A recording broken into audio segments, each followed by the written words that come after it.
So advice for young entrepreneurs, don't start a company for the sake of starting a company, right? You should start a company when you have found a problem that you really think is a hard one, but that there's a potential solution to, and that you and people around you might have some unique insight into how and why to solve that problem, right? I think that's when you start a project, an experiment, working at night, whatever it is, of like, okay, that is a problem that we need to try to fix.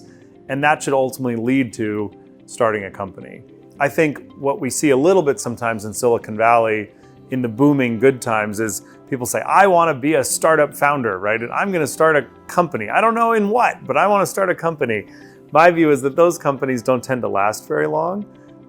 Companies where people really do identify a problem. Maybe they're having the problem. Maybe a family member is. Maybe in their current job, they're experiencing something that could really just work in a better or different way. And then they go out to try to solve that problem. Those end up becoming really lasting, meaningful, sustainable companies.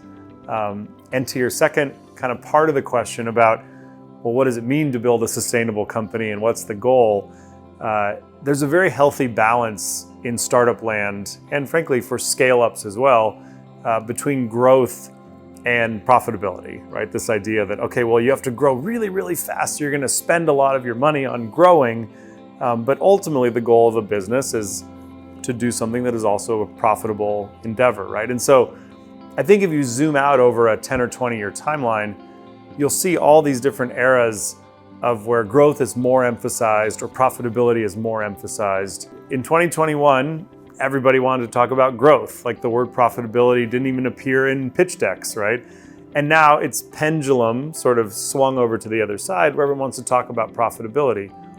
But the reality is you need both, right? And over a long enough period of time as a founder, especially an endeavor stage kind of scale-up founder, you have to figure out what is the right balance for the company, for the industry, for the competitive dynamic, for the moment between the two, right? Because you have to keep growing, right? I mean, we look at this, Endeavor's kind of top performing companies, even in tougher global macro environments, they're still growing 70, 80, 100%, in some cases 200 to 300%, like year over year.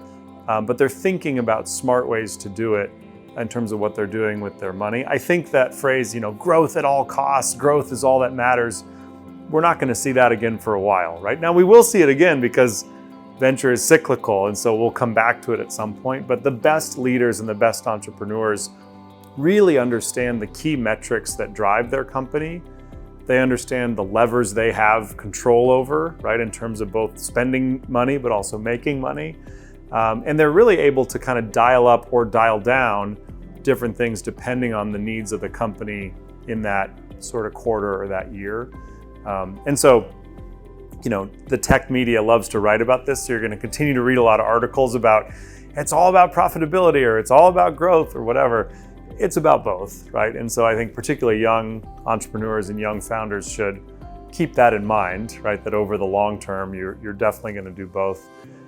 The other thing I would say in terms of advice for younger people considering starting a company is that working at a high growth startup or a high growth scale up business is, I think, the single greatest kind of job and life experience you can have to prepare you to start one, right? Because there's something different about the culture of working inside Careem or working inside Bazaar that will prepare you for what's to happen next, right? And that's why Endeavor actually believes a lot in this multiplier effect, that if you were part of the journey when Google was growing or when Bazaar is growing, it's going to give you that kind of 3, 5, 7 years of experience that if someday you leave that company to start your own, right? And so I think a lot of people who maybe are excited in their 20s to start something, I would tell most of them, actually go get a job at a really awesome high growth startup first for a little while.